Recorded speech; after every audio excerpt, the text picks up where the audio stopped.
Rhapsody of realities pastor Chris Oyakhilome के द्वारा लिखा गया ये मैसेज।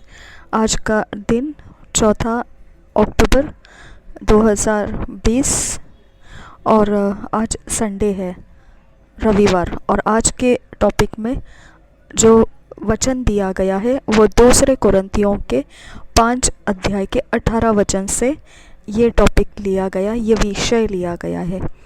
इंग्लिश में इसका विषय है अ हाई कॉलिंग, ऊंची बुलाहट। तो हम दोनों भाषाओं में पढ़ेंगे, हिंदी भी और इंग्लिश भी।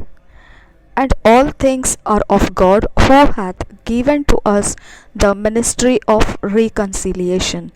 दूसरा कोरिन्थियंस 2 Corinthians 5th chapter 18th verse।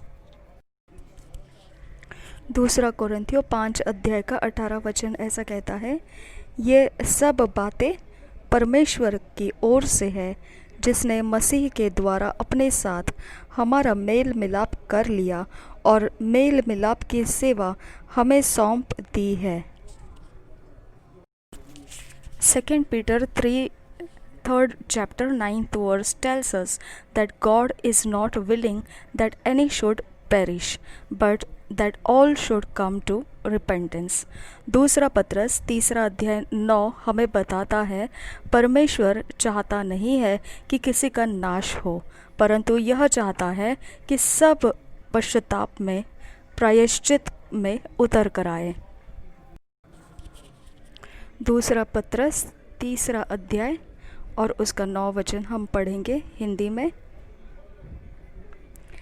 प्रभु अपनी प्रतिज्ञा के विषय में देर नहीं करता, जैसी देर कुछ लोग समझते हैं, पर तुम्हारे विषय में धीरज धरता है और नहीं चाहता कि कोई नष्ट हो, वरन यह कि सबको मन फिराव का अवसर मिले। 2 Peter 3rd chapter 9th verse ऐसे बताता है, The Lord is not slack concerning his promise, as some men count slackness, but is long suffering to usward, not willing that any should perish, but that all should come to repentance. He proved his commitment by sending Jesus to die for the salvation of all men. John 3:16। उसने अपने वायदे को पूरा किया, प्रभु यीशु मसीह को जो मृत्यु के सहन करने के लिए भेजा गया और उसको उद्धार के लिए ठहराया गया था संपूर्ण मनुष्य जातियों के लिए, और उसने वो कर दिया पूरा। वो यूहन्ना का 3 अध्याय 16 वचन में लिखा है। God so loved the world that he gave his only begotten Son, that whosoever believeth in him should not perish, but have everlasting life। यूहन्ना का 3 अध्याय 16 वचन कहता है, क्योंकि परमेश्वर ने जगत से ऐसा प्रेम रखा कि उसने अपना इकलौता पुत्र दे दिया, ताकि जो कोई उस पर विश्वास करे वह नष्ट न हो, परंतु अनंत जीवन पाए। However, despite God's commitment to saving the lost, he wills to do it through us, his saints, and has committed to us the ministry of reconciliation। इसके बावजूद कि परमेश्वर ने अपनी जो वायदे थे, वाचा थी, प्रतिज्ञा थी कि सभी मनुष्य जातियों को वह बचा लेगा, उसने वह पूरा करने की इच्छा, उसने वह पूरा तो कर दिया, परंतु उसकी जो इच्छा है सब मनुष्य जाति को बचाने का, और वो सब कुछ जो मनुष्य जातियों को प्रभु यीशु मसीह के द्वारा बचा लिए जाने का जो काम जो है, वो चाहता है कि वो मनुष्य जातियों के बीच में जो संत परमेश्वर ने ठहराए हुए हैं, उन्होंने जाकर वह करना है। और उनको ये सौंपा गया है कि उन्होंने जाकर ये मेल मिलाप की सेवा पूर्ण करनी है अभी, क्योंकि उसने अपनी तरफ से जो करना था जगत को बचा लेने का काम, वो उसने प्रभु यीशु मसीह को भेजकर पूरा कर दिया है। अब लोगों तक ये सुसमाचार लेकर जाना कि प्रभु यीशु मसीह ने जगत का पाप हरण कर लिया है, यह बात ये पहुंचाने के लिए माफ़ी जगत में आ चुकी है। इस बात को पहुंचाने के लिए ताकि लोग उस पर विश्वास कर सके, ये बात संतों को सौंपी गई है और संतों के हाथों में से दिया गया है कि उन्होंने अभी अपने आप को इस काम में, इस सेवकाई में दे देना है जो मेल मिलाप की सेवकाई है। यह इच्छा परमेश्वर रखता है। Jesus said in Mark 16:15, "Go ye into all the world and preach the gospel to every creature." अब यहाँ पर प्रभु यीशु मसीह ने जो कहा है वो मरकुस के 16 अध्याय के 15 वचन में पढ़ेंगे। मरकुस 16 अध्याय 15 वचन कहता है, और उसने उनसे कहा, तुम सारे जगत में जाकर सारी सृष्टि के लोगों को सुसमाचार प्रचार करो। We have the greatest honour on earth. हमारे पास बहुत बड़ा परमेश्वर ने दिया हुआ आदर है इस पृथ्वी के ऊपर। The opportunity to preach the gospel, ये हमारे लिए जो एक अवसर दिया गया है सुसमाचार का प्रचार कर सके। God gave us the rare privilege of being His partners in changing the world. परमेश्वर ने हमारे लिए ये एक बहुत ही ऐसा जो प्राप्त नहीं हो सकता है किसी को, ऐसे प्रकार का उसने हमें ये आदर का स्थान दिया है कि उसके साथ साथ हम जगत को बदलने में उसके साथ सहभागी हो जाए। His partners in transforming lives, उसके साथ सहभागी होकर हम जीवनों को परिवर्तित करने में लग जाए। Think about the fact that God did not give the charge of soul winning to angels. इस बात पर आप विचार करके, सोच करके देखिए, यह सत्य कि परमेश्वर ने किसी स्वर्गदूत को, जो परमेश्वर के स्वर्गदूत है, उनके हाथों में यह बात सौंपी नहीं कि उन्होंने जाकर मनुष्यों को सुसमाचार देना है ताकि वह प्रभु यीशु मसीह पर विश्वास करे और वह बचा लिए जाए। तो यह जो बचा लेने की सेवा है वह मनुष्यों को दिया गया है, ना कि स्वर्गदूत को। But to you and me, हमको दिया गया है और आपको दिया गया है। The glorious gospel of the blessed God has been committed to our trust. ये एक महिमा से भरा हुआ सुसमाचार जो परमेश्वर के, धन्य परमेश्वर के द्वारा ये एक हमारे ऊपर सौंपा गया है कि हमने इसे विश्वास योग्य के साथ, जो उस पर भरोसा रखते हैं, हमने उसे पूरा करना है। और देखिए ये 1 तिमोथी 1 चैप्टर 11th वर्स में इसको लिखा है। हम इंग्लिश और हिंदी दोनों में पढ़ेंगे। 1 Timothy 1 chapter 11th verse, according to the glorious gospel of the blessed God which was committed to my trust।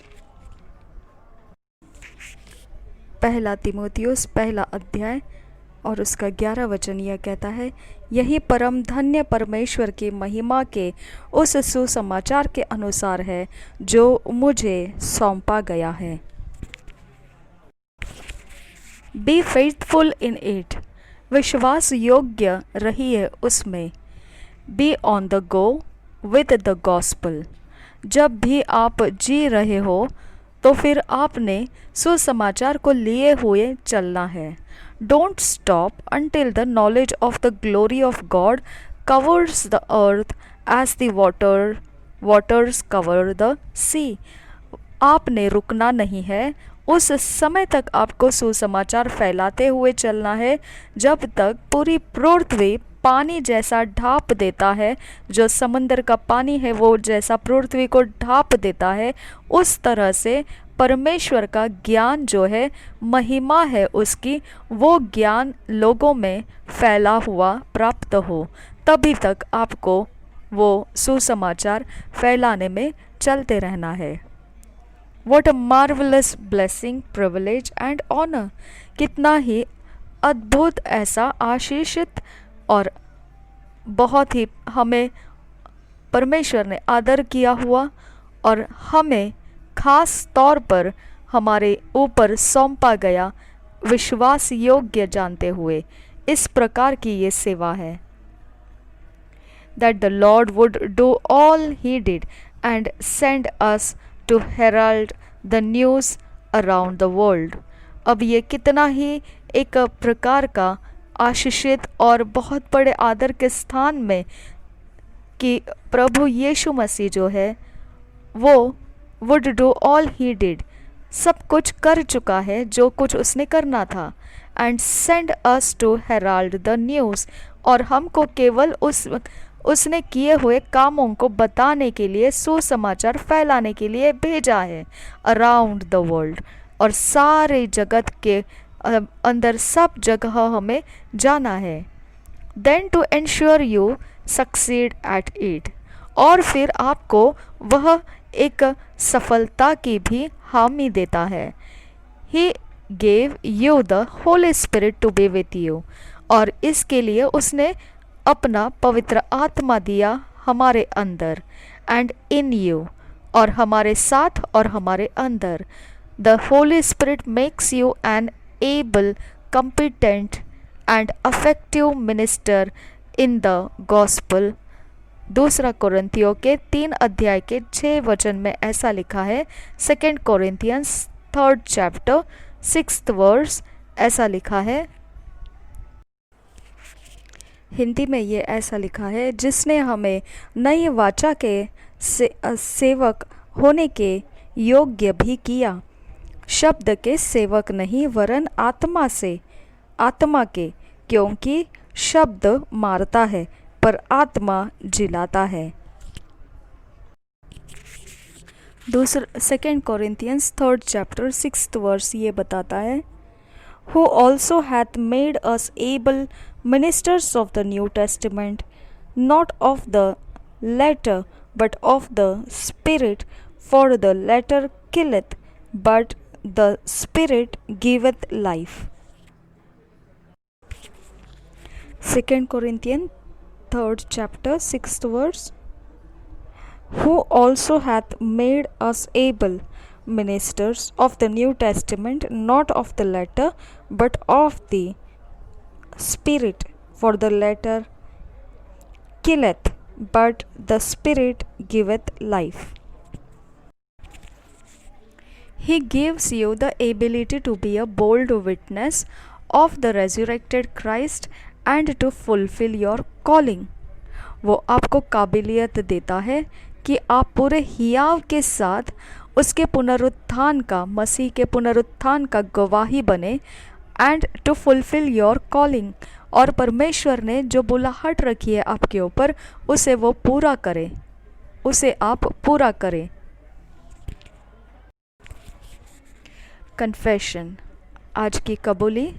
English में मैं बोलूँगी, आप इंग्लिश में दोहराइए, हिंदी में बोलो तो आप हिंदी में दोहराइए। Taking the gospel to the ends of the earth is my passion and high calling in Christ Jesus. I am honored, privileged and blessed to be entrusted with the glorious gospel of Christ's salvation. and today more than ever I preach it with power, bringing salvation to as many as hear and believe. Blessed be God. अब हम हिंदी में इसे translate करके बोलते हैं, तब आप हिंदी में इसे कबूल कर सकते हैं। Taking the gospel to the ends of the earth is my passion and high calling in Christ Jesus. परमेश्वर का, प्रभु का ये सुसमाचार जगत के छोर तक लेकर जाने में मेरी धुन है और बड़ी बुलाहट है प्रभु यीशु मसीह में। मुझे आदर किया गया, ठहराया गया और आशीष किया गया ये काम सौंप कर जो महिमामय सुसमाचार है मसीह यीशु का उद्धार के लिए। और आज पहले से भी ज़्यादा मैं सामर्थ्य के साथ यह सुसमाचार प्रचार करता हुआ उद्धार ज़्यादा से ज़्यादा सुनने वाले और विश्वास करने वाले तक पहुंचा रहा हूँ। धन्य हो परमेश्वर। आज का बाइबल स्टडी में आज वचन जो दिया गया है इंग्लिश में है 2 Corinthians 6 chapter 1st verse और 1 Corinthians 1st chapter 9th verse। Amplified classic Bible में से उसे पढ़ने के लिए दिया है। और 2 Corinthians 3rd chapter 5 and 6 verse। फिर हम ये वचन इंग्लिश में भी पढ़ेंगे और हिंदी में भी पढ़ेंगे।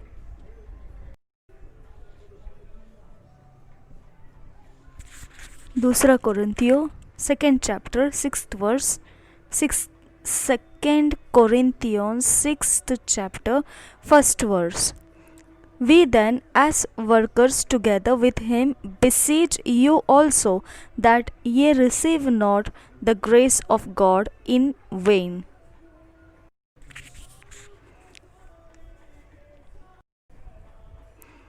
दूसरा कोरिन्थियो 6 अध्याय पहला वचन। हम जो परमेश्वर के सहकर्मी हैं यह भी समझाते हैं कि उसका अनुग्रह जो तुम पर हुआ उसे व्यर्थ न जाने दो।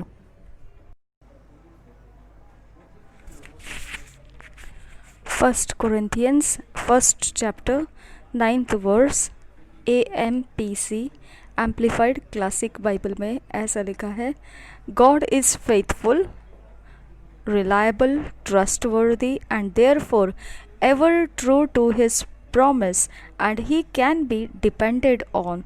By him you were called into companionship and participation with his Son, Jesus Christ our Lord।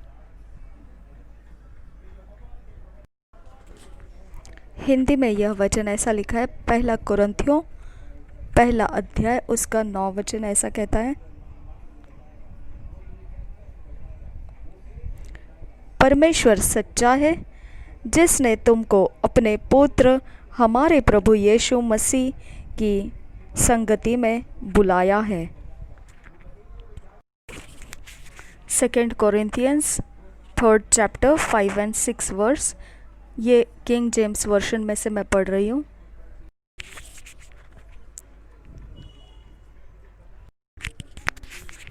2 Corinthians 3rd chapter 5 and 6 verse. Not that we are sufficient of ourselves to think anything as of ourselves, but our sufficiency is of God, who also hath made us able ministers of the New Testaments, not of the letter, but of the Spirit. For the letter killeth, but the Spirit giveth life.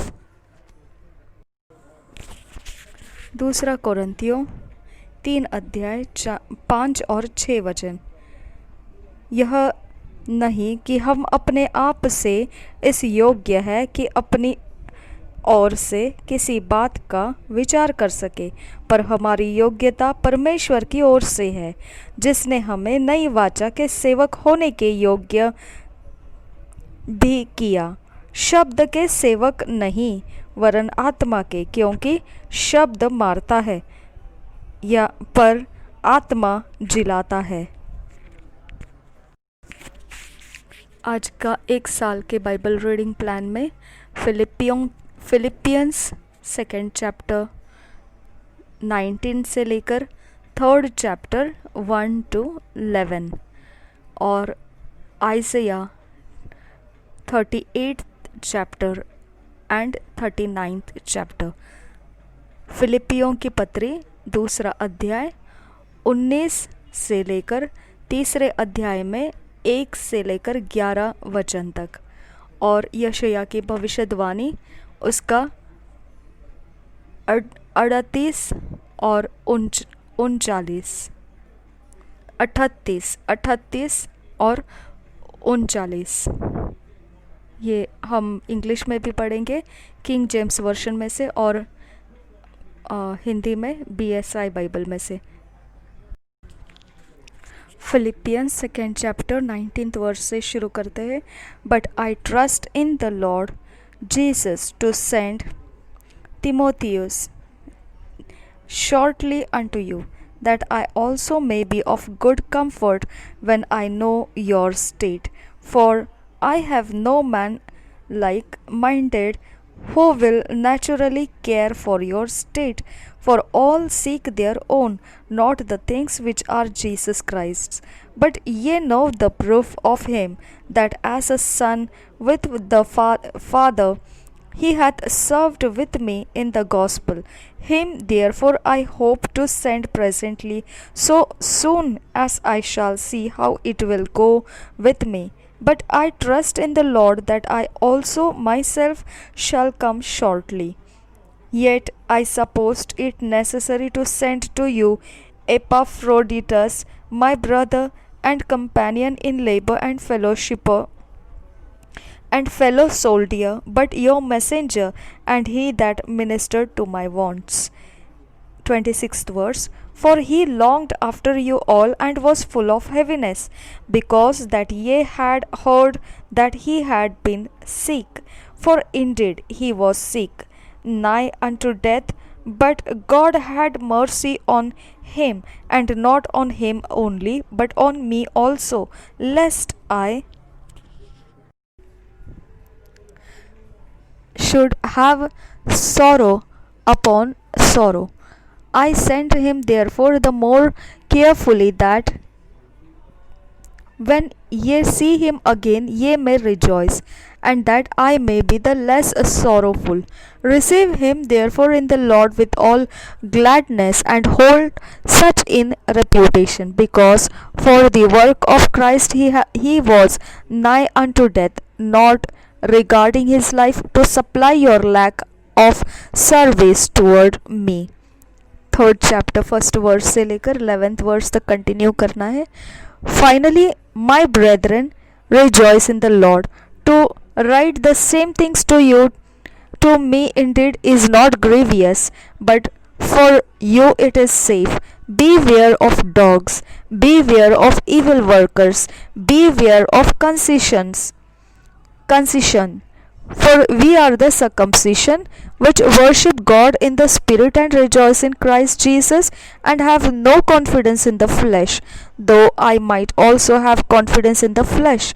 If any other man thinketh that he hath whereof he might trust in the flesh, I more circumcised the eighth day of the stock of Israel, of the tribe of Benjamin, an Hebrew of the Hebrews, as touching the law, a Pharisee, concerning zeal, persecuting the church, touching the righteousness which is in the law, blameless. But what things were gain to me, those I counted loss for Christ.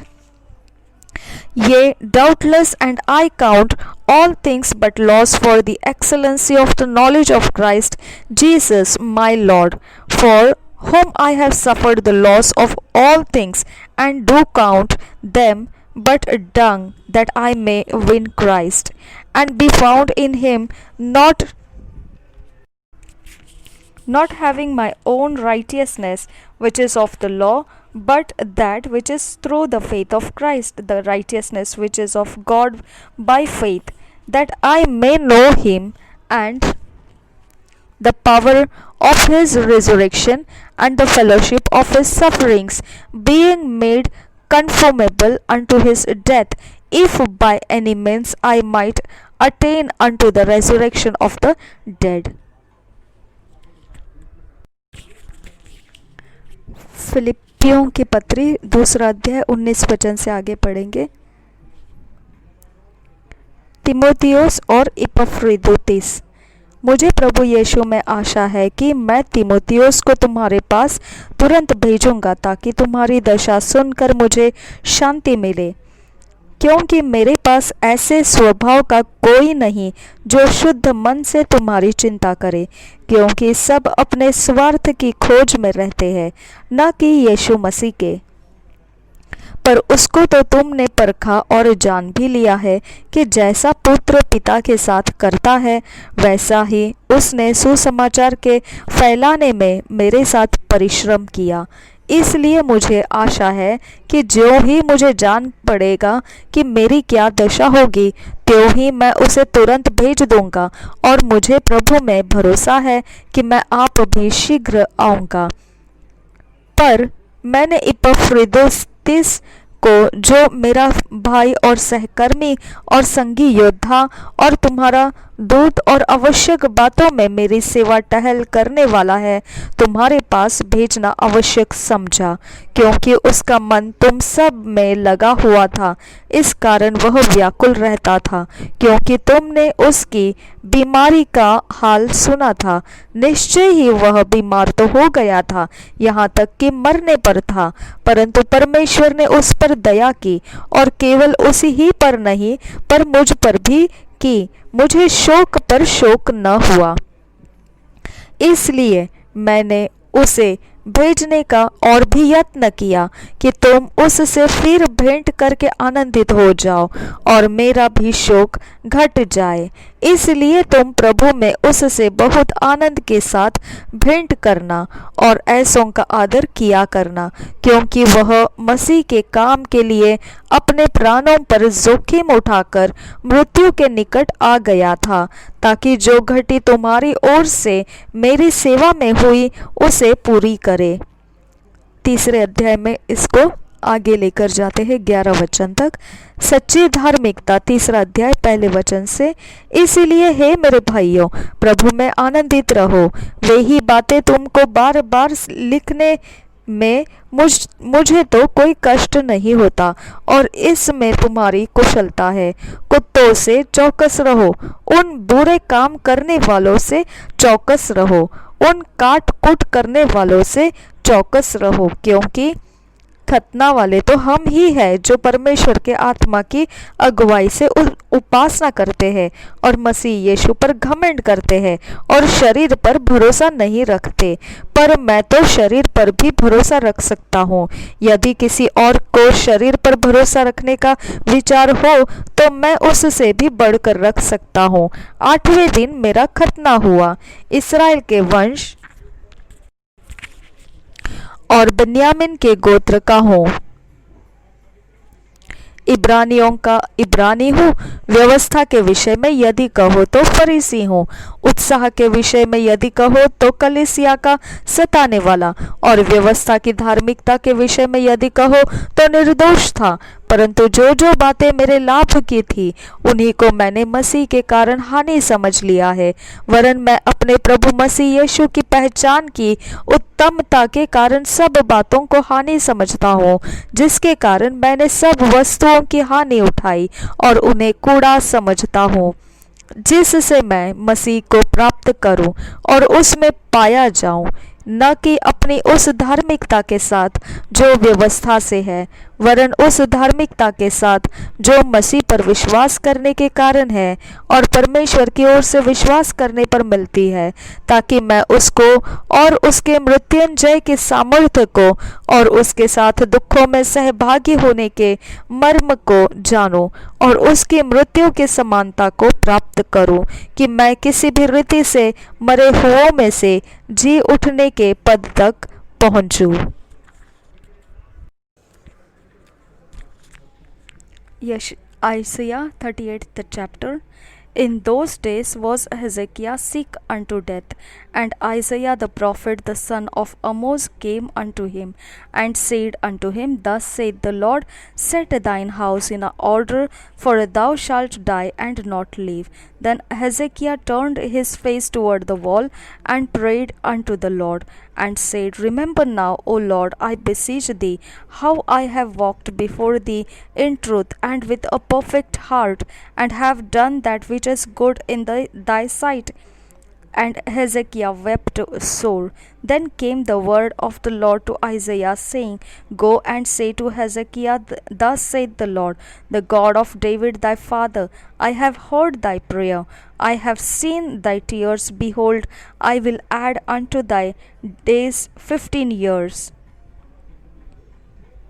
And I will deliver thee and this city out of the hand of the king of Assyria, and I will defend this city. And this shall be a sign unto thee from the Lord, that the Lord will do this thing that he hath spoken. Behold, I will bring again the shadow of the degrees which is gone down in the sun dial of Ahaz, 10 degrees backward. So the sun returned 10 degrees, by which degrees it was gone down. The writing of Hezekiah king of Judah, when he had been sick and was recovered of his sickness, I said, in the cutting of my days, I shall go to the gates of the grave. I am deprived of the residue of my years. I said, I shall not see the Lord, even the Lord, in the land of the living. I shall behold man no more with the inhabitants of the world. Mine age is departed and is removed from me, as a shepherd's tent I have cut off like a viewer my life. He will cut me off with pinning sickness. From day even to night wilt thou make an end of me. I reckoned till morning that as a lion so will he break all my bones. From day even to night wilt thou make an end of me. Like a crane or a swallow so did I chatter.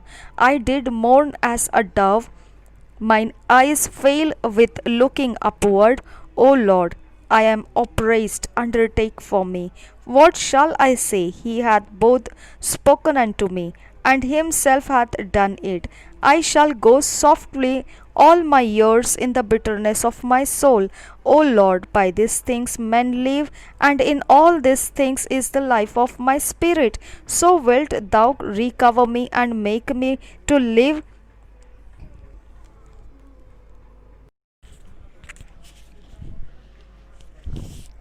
Behold, for peace I had great bitterness, but thou hast in love to my soul delivered off from the pit of corruption, for thou hast cast all my sins behind thy back. For the grave cannot praise thee, death cannot celebrate thee, they that go down into the pit cannot hope for thy truth. The living he shall praise thee, as I do this day. The father to the children shall make known thy truth. The Lord was ready to save me. Therefore, we will sing my songs to the stringed instruments all the days of our life in the house of the Lord. For Isaiah had said, let them take a lump of figs and lay it for a plaister upon the boil, and he shall cover. Hezekiah also had said, what is the sign that I shall go up to the house of the Lord? Chapter 39 first verse से पढ़ते हैं. At that time Merodach Baladan, the son of Baladan, king of Babylon, sent letters a present to Hezekiah, for he had heard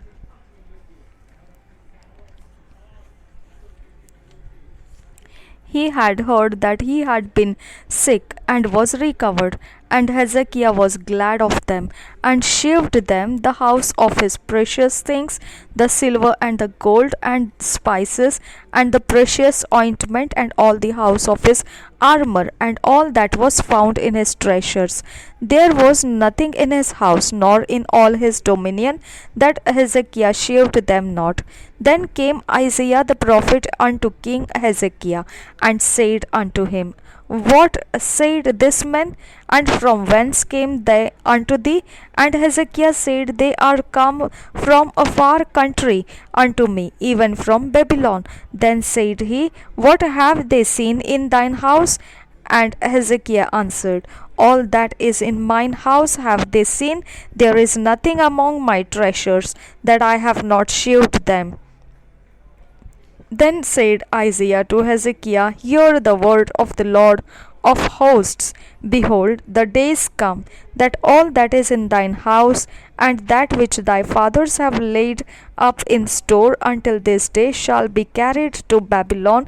Nothing shall be left, saith the Lord, and of thy sons that shall issue from thee, which thou shalt beget, shall they take away, and they shall be eunuchs in the palace of the king of Babylon. Then said Hezekiah to Isaiah, good is the word of the Lord which thou hast spoken. He said, moreover, for there shall be peace and truth in my days.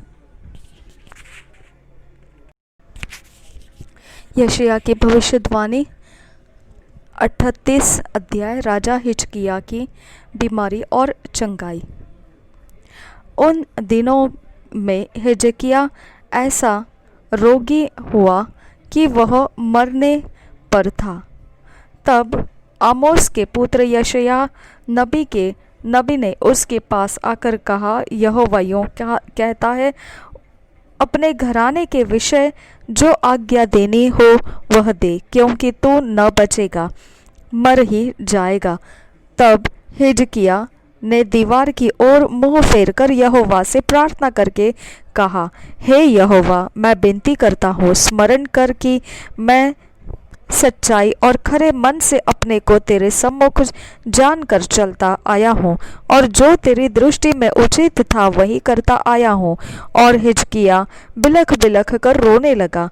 तब यहोवा का यह वचन यशायाह के पास पहुंचा, जाकर हिजकिय्याह से कह कि तेरे मूल पुरुष दाऊद का परमेश्वर यहोवा यूँ कहता है, मैंने तेरी प्रार्थना सुनी और तेरे आंसू देखे हैं. सुन, मैं तेरे आयु 15 वर्ष और बढ़ा दूंगा.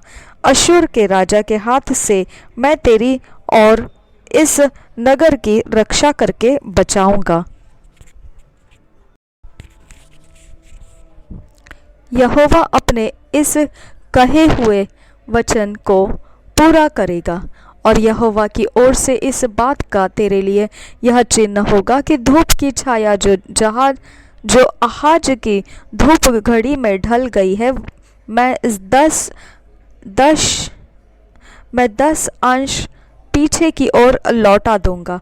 अतः वह छाया जो 10 अंश ढल चुकी थी लौट गई.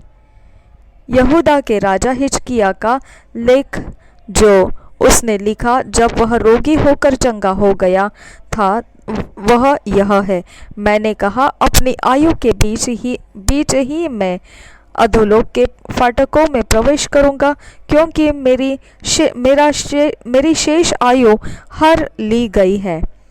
मैंने कहा, मैं याह को जीवितों की भूमि में फिर न देखने पाऊंगा। इस लोक के निवासियों की को मैं फिर न देखूंगा। मेरा घर चरवाहे के तंबू के समान उठा लिया गया है। मैंने जुलाहे के समान अपने जीवन को लपेट दिया है। वह मुझे तांत से काट लेगा। एक ही दिन में तू मेरा अंत कर डालेगा। मैं भोर तक अपने मन को शांत करता रहा। वह सिंह के समान मेरी सब हड्डियों को तोड़ता है। एक ही दिन में तू मेरा अंत कर डालता है। मैं सुपावेने या सारस के समान क्यों चूं चूं करता, मैं पिंडुक के समान विलाप करता हूँ। मेरी आंखें ऊपर देखते देखते पथरा गई है। हे यहोवा, मुझ पर अंधेर हो रहा है। तू मेरा सहारा हो। मैं क्या कहूँ? उसी ने मुझसे प्रतिज्ञा की और पूरा भी किया है। मैं जीवन भर कड़वाहट के साथ धीरे धीरे चलता रहूंगा। हे प्रभु, इन्हीं बातों से लोग जीवित हैं और इन सबों से मेरी आत्मा को जीवन मिलता है। तू मुझे चंगा कर और मुझे जीवित रख। 17 वचन।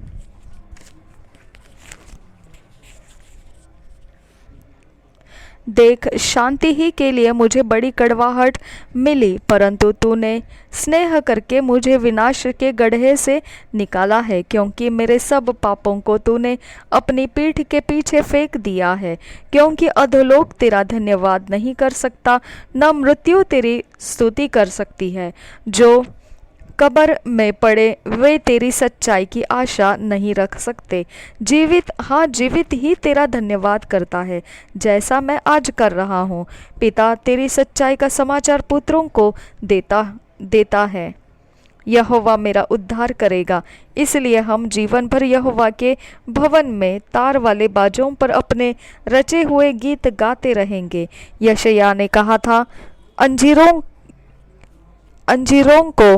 अंजीरों की एक टिकिया बनाकर हिजकिय्याह के फोड़े पर बांधी जाए, तब वह बचेगा। हिजकिय्याह ने पूछा था, इसका क्या चिन्ह है कि मैं यहोवा के भवन को फिर जाने पाऊंगा? बेबीलोन के दूतों का आगमन। 39 अध्याय पढ़ेंगे पहले वचन से। उस समय बलदान का पुत्र मरोदक बलदान, जो बेबीलोन का राजा था, उसने हिजकिय्याह के रोगी होने और फिर चंगे हो जाने की चर्चा सुनकर उसके पास पत्री और भेंट भेजी। इनसे हिजकिय्याह ने प्रसन्न होकर अपने अनमोल पदार्थों का भंडार और चांदी, सोना, सुगंध द्रव्य, उत्तम तेल और अपने हथियारे का सब घर और अपने भंडारों में जो जो वस्तुएं थी वे सब उनको दिखलाई। हिजकिय्याह के भवन और राज्य भर में कोई ऐसी वस्तु नहीं रही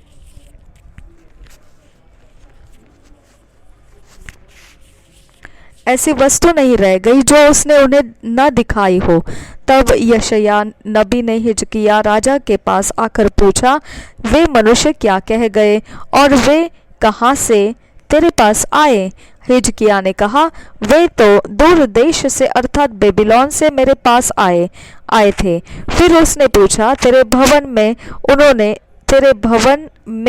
उन्होंने क्या क्या देखा है? हिजकिय्याह ने कहा, जो कुछ मेरे भवन में है वह सब उन्होंने देखा है। मेरे भंडारों में कोई ऐसी वस्तु नहीं जो मैंने उन्हें न दिखाई हो। तब यशायाह ने हिजकिय्याह से कहा, सेनाओं के यहोवा का यह वचन सुन ले। ऐसे दिन आने वाले हैं जिनमें जो कुछ तेरे भवन में है और जो कुछ आज के दिन तक तेरे पुरखाओं का रखा हुआ तेरे भंडारों में है, वह सब बेबीलोन को उठ जाएगा। यहोवा का यह कहता है कि कोई वस्तु न बचेगी। जो पुत्र तेरे वंश में उत्पन्न हो, उनमें से भी उनमें से भी कई को वे बंधुआई में ले जाएंगे और वे खोजे बनकर बेबीलोन के राजभवन में रहेंगे। हिजकिय्याह ने यशायाह से कहा, यहोवा का वचन जो तूने कहा है वह भला ही है। फिर उसने कहा, मेरे दिनों में तो शांति और सच्चाई बनी रहेगी।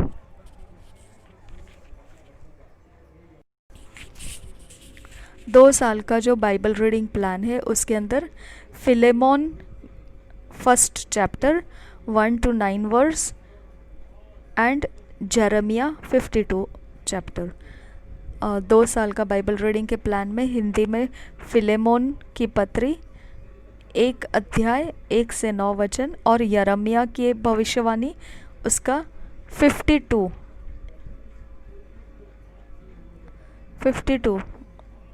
अध्याय 52 उसको हिंदी में कैसे बोलेंगे, आई डोंट नो। 50 कल हमने 51 पढ़ा था, 51 उसके बाद वाला अध्याय। Philemon first chapter 1 to 9। Paul, a prisoner of Jesus Christ, and Timothy, our brother, unto Philemon, our dearly beloved and fellow laborer, and to our beloved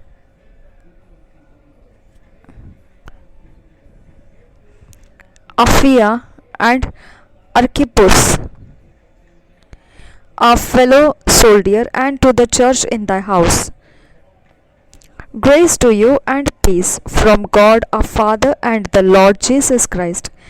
I thank my God, making mention of thee always in my prayers, hearing of thy love and faith which thou hast toward the Lord Jesus and toward all saints, that the communication of thy faith may become effectual by the acknowledging of every good thing which is in you in Christ Jesus. For we have great joy and consolation in thy love, because the bowels of the saints are refreshed by thee, brother. Wherefore, though I might be much bold in Christ to enjoin thee that which is convenient, yet for love's sake I rather beseech thee, being such an one as Paul the aged, and now also a prisoner of Jesus Christ.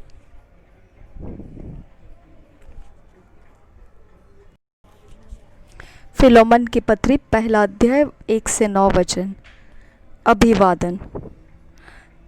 तीतुस की ओर से जो मसीह यीशु का कैदी है, और भाई तीमुथियुस की ओर से हमारे प्रिय सहकर्मी फिलेमोन और बहन अफफिया और हमारे साथी योद्धा अर्खिपुस और फिलेमोन के घर की कलीसियाओं के नाम। हमारे पिता परमेश्वर और प्रभु यीशु मसीह की ओर से अनुग्रह और शांति तुम्हें मिलती रहे। फिलेमोन का प्रेम और विश्वास।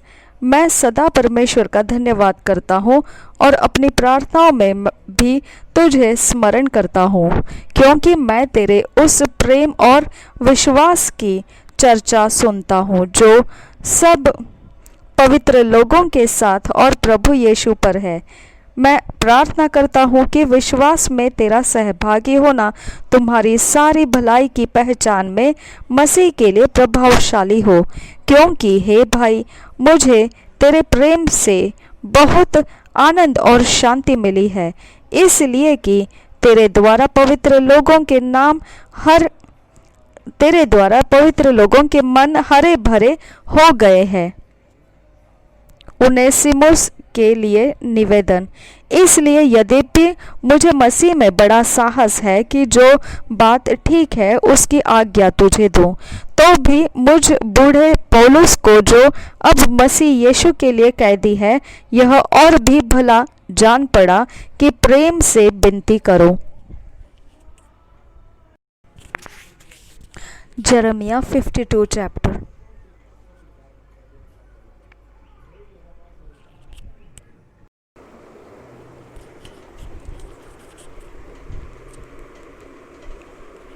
Zedekiah was 120 years old when he began to reign, and he reigned 11 years in Jerusalem, and his mother's name was Hamutal, the daughter of Jeremiah of Libnah.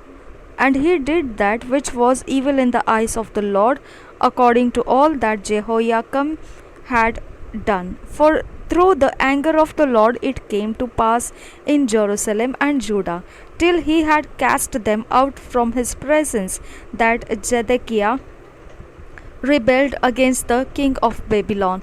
And it came to pass in the 9th year of his reign, in the 10th month, in the 10th day of the month, that Nebuchadnezzar king of Babylon came, he and all his army, against Jerusalem, and pitched against it, and built forts against it round about. So the city was besieged unto the 11th year of King Zedekiah. And in the 4th month, in the 9th day of the month, the famine was sore in the city, so that there was no bread for the people of the land. Then the city was broken up, and all the men of war fled and went forth out of the city by night by the way of the gate between the two walls, which was by the king's garden. Now the Chaldeans were by the city round about, and they went by the way of the plain. But the army of the Chaldeans pursued after the king, and overtook Zedekiah in the plains of Jericho, and all his army was scattered from him. Then they took the king and carried him up unto the king of Babylon to Riblah in the land of Hamath, where he gave judgment upon him. And the king of Babylon slew the sons of Zedekiah before his eyes. He slew also all the princes of Judah in Riblah. Then he put out the eyes of Zedekiah, and the king of Babylon bound him in chains, and carried him to Babylon, and put him in prison till the day of his death. Now in the 5th month, in the 10th day of the month, which was the 19th year of Nebuchadnezzar king of Babylon, came Nebuzaradan, captain of the guard, which served the king of Babylon, into Jerusalem, and burned the house of the Lord, and the king's house, and all the houses of Jerusalem, and all the houses of the great men burned he with fire. And all the army of the Chaldeans that were with the captain of the guard brake down all the walls of Jerusalem round about. Then Nebuzaradan, the captain of the guard, carried away captive certain of the poor of the people, and the residue of the people that remained in the city, and those that fell away, that fell to the king of Babylon, and the rest of the multitude. But Nebuzaradan, the captain of the guard, left certain of the poor of the land for wine dressers and for husbandmen. Also the pillars of brass that were in the house of the Lord, and the bases, and the brazen sea that was in the house of the Lord, the Chaldeans brake and carried all the brass of them to Babylon. The caldrons also, and shovels, and the snuffers, and the bowls, and the spoons, and all the vessels of brass wherewith they ministered took they away, and the basins, and the fire pans, and the bowls, and the cauldrons, and the candlesticks, and the spoons, and the cups, that which was of gold in gold, and that which was of silver in silver, took the captain of the guard away. The 2 pillars, 1 sea, and 12 brazen bulls that were under the bases, which King Solomon had made in the house of the Lord. The brass of all these vessels was with without weight. And concerning the pillars, the height of one pillar was 18 cubits, and a fillet of 12 cubits did compass it, and the thickness thereof was 4 fingers, it was hollow. And a chapter of brass was upon it, and the height of one chapter was 5 cubits, with network and pomegranates upon the chapters round about, all of brass. The second pillar also and the pomegranates were like unto this. And there were 96 pomegranates on a side, and all the pomegranates upon the network were 100 round about. And the captain of the guard took Seraiah the chief priest, and Zephaniah the second priest, and 3 keepers of the door. He took also out of the city an eunuch which had the charge of the men of war, and 7 men of them that were near the king's person, which were found in the city, and the principal scribe of the host, who mustered the people of the land, and 80 men of the people of the land that were found in the midst of the city. So Nebuzaradan, the captain of the guard, took them and brought them to the king of Babylon to Riblah. And the king of Babylon smote them and put them to death in Riblah in the land of Hamath. Thus Judah was carried away captive out of his own land. 28th verse आगे पढ़ रहे. This is the people whom Nebuchadnezzar carried away captive in the 7th year, 3,000 Jews and 320. In the 18th year of Nebuchadnezzar is he carried away captive from Jerusalem 832 persons. In the 23rd year of Nebuchadnezzar, Nebuzaradan, the captain of the guard, carried away captive of the Jews 745 persons. All the persons were 4,600. And it came to pass in the 37th year of the captivity of Jehoiakim, king of Judah, in the 12th month, in the 25th day of the month, that evil Merodach, king of Babylon, in the 1st year of his reign, lifted up the head of Jehoiakim, king of Judah, and brought him forth out of prison, and spake kindly unto him, and set his throne above the throne of the kings that were with him in Babylon, and changed his prison garments, and he did continually eat bread before him all the days of his life. And for his diet there was a continual diet given him of the king of Babylon, every day a portion, until the day of his death, all the days of his life. Jeremiah की भविष्यवाणी 52 अध्याय. कल हमने 51 पढ़ा था, उसके बाद वाला अध्याय यरूशलेम का पतन. जब सिदकिय्याह राज्य करने लगा तब वह 21 वर्ष का था और यरूशलेम में 11 वर्ष तक राज्य करता रहा. उसकी माता का नाम हमूतल था, जो लिब्नावासी यरमिया की बेटी थी. उसने यहोयाकीम के सब कामों के अनुसार वही किया जो यहोवा की दृष्टि में बुरा है. निश्चय यहोवा के कोप के कारण यरूशलेम और यहूदा की ऐसी दशा हुई कि अंत में उसने उनको अपने सामने से दूर कर दिया. सिदकिय्याह ने बेबीलोन के राजा से बलवा किया और उसके राज्य के 9वें वर्ष के 10वें महीने के 10वें दिन को बेबीलोन का राजा नबूकदनेस्सर ने अपनी सारी सेना लेकर यरूशलेम पर चढ़ाई की और उसने उसके पास छावनी करके उसके चारों ओर किला बनाया. यो नगर घेरा गया और सिदकिय्याह राजा के 11वें वर्ष तक घिरा रहा. चौथे महीने के 9वें दिन से नगर में महंगी यहाँ तक बढ़ गई कि लोगों के लिए कुछ रोटी न रही.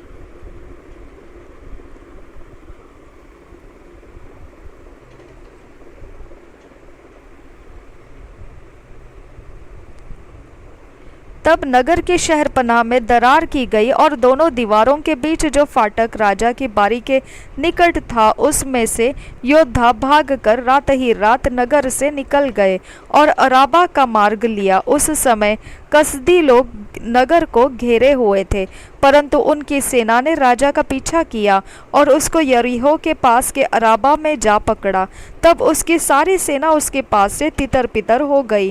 तब वे राजा को पकड़कर हमात देश के रिबला में बेबीलोन के राजा के पास ले गए और वहां उसने उसको दंड की आज्ञा दी।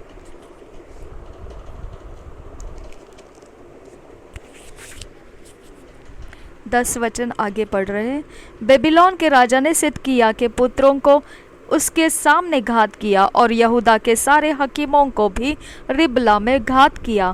फिर बेबीलोन के राजा ने सिदकिय्याह की आंखों को फुड़वा डाला और उसको बेड़ियों से जकड़कर बेबीलोन तक ले गया और उसको बंदीगृह में डाल दिया। वह मृत्यु के दिन तक वही रहा। मंदिर का विनाश 12 वचन से आगे। फिर उसी वर्ष अर्थात बेबीलोन के राजा नबूकदनेस्सर के राज्य के 19वें वर्ष के 5वें महीने के 10वें दिन को अंगरक्षकों का प्रधान नबूजरदान, जो बेबीलोन के राजा के सम्मुख खड़ा रहता था, यरूशलेम में आया। उसने यहोवा के भवन और राजभवन और यरूशलेम के सब बड़े बड़े घरों को आग लगवाकर फुकवा दिया। और कसदियों की सारी सेना ने, जो अंगरक्षकों के प्रधान के संग थी, यरूशलेम के चारों ओर की सब शहरपनाह को ढा दिया। अंगरक्षकों का प्रधान नबूजरदान कंगाल लोगों में से कितनों को, और जो लोग नगर में रह गए थे और जो लोग बेबीलोन के राजा के पास भाग गए थे और जो कारीगर रह गए थे, उन सब को बंधुआ करके ले गया। परंतु बिहात के कंगाल लोगों में से कुछ को अंगरक्षकों के प्रधान नबूजरदान ने दाख की बारियों की सेवा और किसानी करने को छोड़ दिया। यहोवा के भवन में जो पीतल के खंभे थे और कुर्सियों और पीतल के हौज जो यहोवा के भवन में थे, उन सबों को कसदी लोग तोड़कर उनका पीतल बेबीलोन को ले गए। और हंडिया, फावड़िया, कैंचियों, कटोरों, धूपदानों और पीतल के अन्य सब पात्रों को जिनसे लोग सेवा टहल करते थे, वे ले गए। तसलों, करछों, कटोरियों, हांडियों, दीवटों, धूपदानों और कटोरों में से जो कुछ सोने का था, उनके सोने को, और जो कुछ चांदी का था, उनकी चांदी को भी अंगरक्षकों का प्रधान ले गया। 20 वचन से आगे। दोनों खंबे, एक हौज और पीतल के 12 बैल जो पायों के नीचे थे, इन सब को तो सुलेमान राजा ने यहोवा के भवन के लिए बनवाया था। और इन सब का पीतल तौल से बाहर था। जो खंबे थे, उनमें से एक एक की ऊंचाई 18 हाथ और घेरा 12 हाथ और मोटाई 4 अंगुल की थी, और वे खोखले थे। एक एक की कंगनी पीतल की थी और एक एक कंगनी की ऊंचाई 5 हाथ की थी, और उस पर चारों ओर जो जाली और अनार बने थे, वे सब पीतल के थे। कंगनियों के चारों ओर 96 अनार बने थे और जाली के ऊपर चारों ओर 100 अनार थे। यहूदा के लोगों का बेबीलोन की बंधुआई में जाना। 24 वचन से आगे। अंगरक्षकों के प्रधान ने सरैया महायाजक और उसके नीचे के सफन्या याजक और तीनों डेवढ़ीदारों को पकड़ लिया, और नगर में से उसने एक खोजा पकड़ लिया जो योद्धाओं के ऊपर ठहरा था। और जो पुरुष राजा के सम्मुख रहा करते थे, उनमें से 7 जन जो नगर में मिले, और सेनापति का मुंशी जो साधारण लोगों को सेना में भर्ती करता था, और साधारण लोगों में से 60 पुरुष जो नगर में मिले, इन सब को अंगरक्षकों का प्रधान नबूजरदान रिबला में बेबीलोन के राजा के पास ले गया। तब बेबीलोन के राजा ने उन्हें हमात देश के रिबला में ऐसा मारा कि वे मर गए। इस प्रकार यहूदा अपने देश से बंधुए होकर चले गए। जिन लोगों को नबूकदनेस्सर बंधुआ करके ले गया, वे ये है। 28 वचन पढ़ रही हूँ, उसके आगे। अर्थात उसके राज्य के 7वें वर्ष में 3023 यहूदी। फिर अपने राज्य के 18वें वर्ष में नबूकदनेस्सर यरूशलेम से 832 प्राणियों को बंधुआ करके ले गया। फिर नबूकदनेस्सर के राज्य के 23वें वर्ष में अंगरक्षकों का प्रधान नबूजरदान 745 यहूदी जनों को बंधुआई करके ले गया। सब प्राणी मिलकर 4600 हुए। फिर यहूदा के राजा यहोयाकीन की बंधुआई के 37वें वर्ष में, अर्थात जिस वर्ष बेबीलोन का राजा एबिल मरोदेक राजगद्दी पर विराजमान हुआ, उसी के 12वें महीने के 25वें दिन को उसने यहूदा के राजा यहोयाकीन को बंदीगृह से निकालकर बड़ा पद दिया और उससे मधुर मधुर वचन कहकर जो राजा उसके साथ बेबीलोन में बंधे हुए थे, उनके सिंहासनों से उसके सिंहासन को अधिक ऊंचा किया। उसके बंदीगृह के वस्त्र बदल दिए और वह जीवन भर नित्य राजा के सम्मुख भोजन करता रहा। और प्रतिदिन के खर्च के लिए बेबीलोन के राजा के यहाँ से उसको नित्य कुछ मिलने का प्रबंध हुआ। यह प्रबंध उसकी मृत्यु के दिन तक उसके जीवन भर लगातार बना रहा। प्रभु यीशु हम सबके साथ बना रहे। आमीन, आमीन, आमीन।